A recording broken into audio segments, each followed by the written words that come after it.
Good afternoon, everybody. It's a great pleasure to participate in this symposium, Taiwan Fashion History in Relation to Globalization and Modernization. As author of this book, Dress History of Korea, I welcome the approach of multiple Chinas and global Chinas in a Pan-Asian context. So now I'm going to start my presentation by sharing PowerPoint.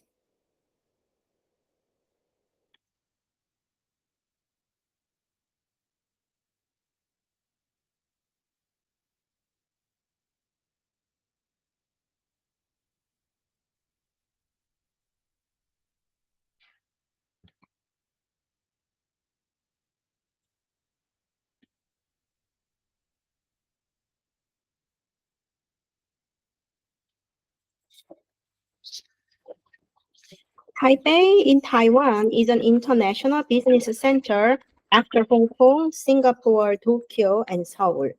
Like any global city, people can find global brands like Starbucks, Apple, Microsoft, Uniqlo, and many other brand stores. For Taiwanese brands, one often encounters Din Tai Fung, a large restaurant company across the globe. Founded by Yang Ping-yi in 1953, the company grew to be a global brand after it was mentioned in New York Times in 1993. The restaurant is well managed by efficient staff.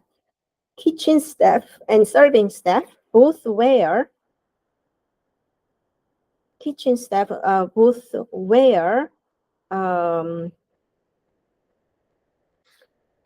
show up in a clean, orderly manner, including their custom-made uniforms. Restaurant branches of Din Tai Fung have a big space to serve over hundreds of guests.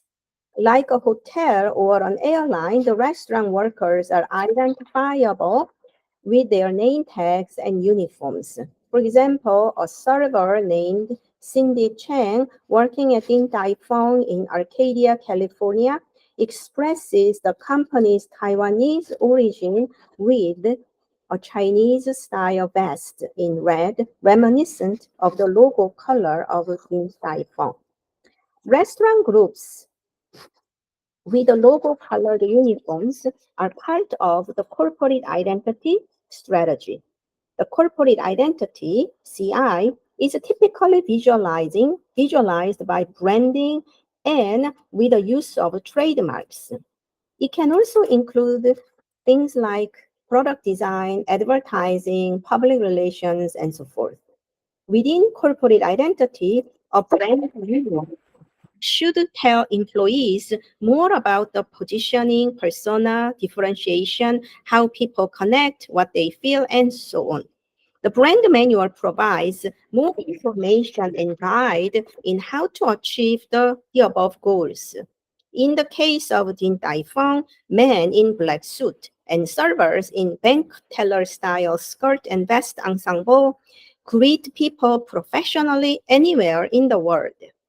Using sociologist Irving Goffman's theory of impression management, this paper explores how citizens in Taiwan have constructed their identity, collective and individual, by dressing themselves for school and then later for workplace in the 20th century in a Pan-Asian context. A mandatory school uniform policy in Taiwan was applied to all the schools from the early 20th century to the present day, as in other Asian countries like South Korea and Japan.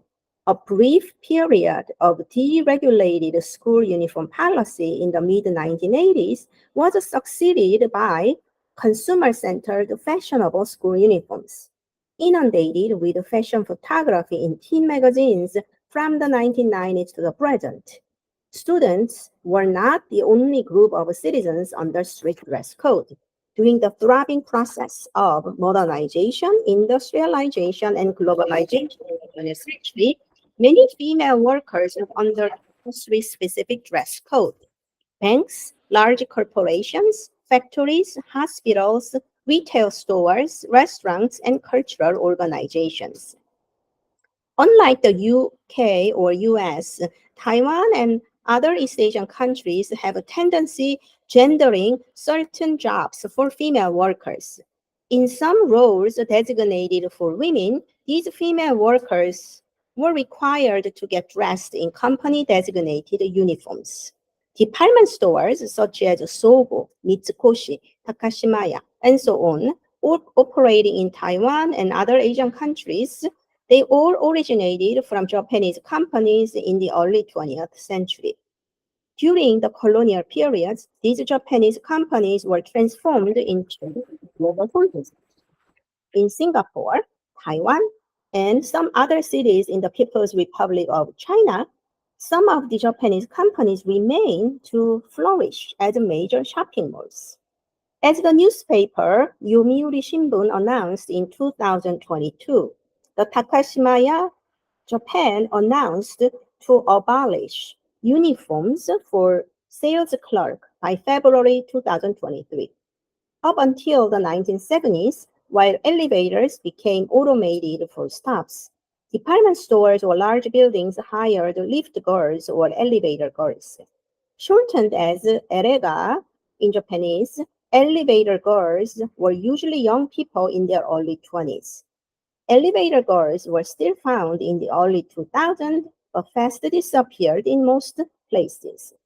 As the notion of nurses as angels in white is replaced with new identities of healthcare professionals, gendered professions like elevator girls also disappeared. Barmaid or hostess or new cube also disappeared.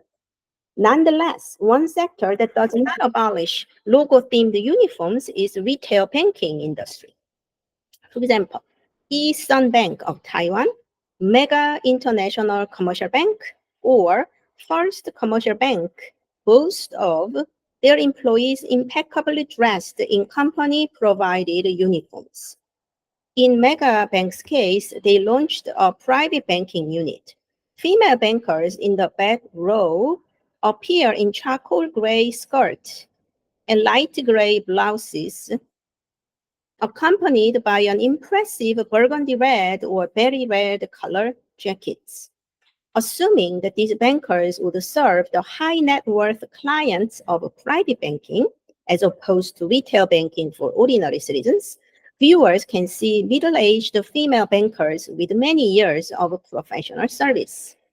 In the case of Sun Commercial Bank, both men and women are dressed in logo-colored suits. While women wear brighter aqua green colored skirt suits, male workers are dressed in sage green. In banking or retail service, women are required to wear logo color uniforms, while men are often exempt. Business historians Victoria Barnes and Lucy Newton have commented on this distinction. They studied the corporate uniforms of Barclays Bank of the UK. In the 1970s, unlike their competitors who abolished uniforms for the bank tellers, the managers of the Barclays Bank decided to use female staff, quote, at the forefront of their strategy to increase business and to improve customer perceptions of the bank within its branches, and to place women on the shop floor to sell financial services and to dress them in a corporate uniform, unquote. As part of the bank's strategy to change consumer perceptions and the identity of Barclays in British society, Barclays introduced a new position called the personal banker in 1977. When they introduced uniforms for both men and women, unexpected results were reported. As uniforms demarked the management from other members of staff, male staff wearing a uniform could no longer be perceived by customers as the manager. Those males not wearing a uniform felt that they were thought to be more senior than they really were. I haven't observed the workplace dynamics of Sun Commercial Bank in person. East Asian audiences who are used to seeing women in subordinate roles to male supervisors would react to bankers dressed in corporate uniforms with the assumption that they were first-hand contact points as opposed to older executives or supervisors. In the US-based global companies, horizontal human relations are more pronounced than a hierarchical workforce. In large food companies like Chipotle or KFC, for example, managers and part-time workers would dress themselves alike. Customers cannot distinguish who supervises whom. Managers can be younger than some part-time workers. Managers could be women, while servers are all men. The uniform style chosen for the companies is intentionally co-ed or unisex to avoid the clear demarcation of gender. In East Asian contexts, primary and secondary schools often require school-specific uniforms. Workers and customers, having spent 2 decades of their life internalizing mother behavior in a hyper-gendered setting, they tend to have a strong gender expectation in places of consumption.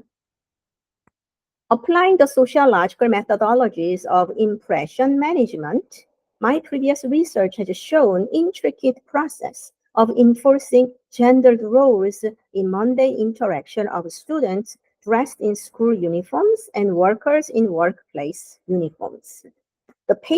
This paper argues that dress code or corporate uniform is punitive as it forces individuals to build one's identity by subjecting oneself submissive to values or desirable performances dictated by authorities.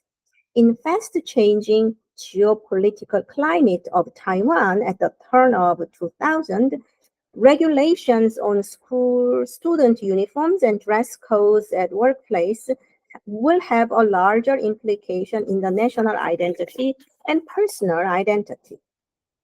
In the homogeneous environment of members in the same style of dresses or office decorations in logo-themed colors, individuals end up developing a subtle discernment of one's physical shortcomings and sartorial habits in highly differentiated observation of the details.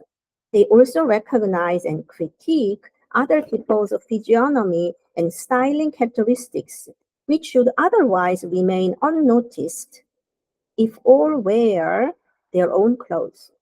As a way of differentiating themselves within a group dressed alike, members then develop a sense of micro-styling by adjusting minor elements like sleeves, skirt length, hems, or jacket fastening. Or they resort to measures of enhancing or altering their body parts. Many people end up entertaining surgical modifications of their body parts.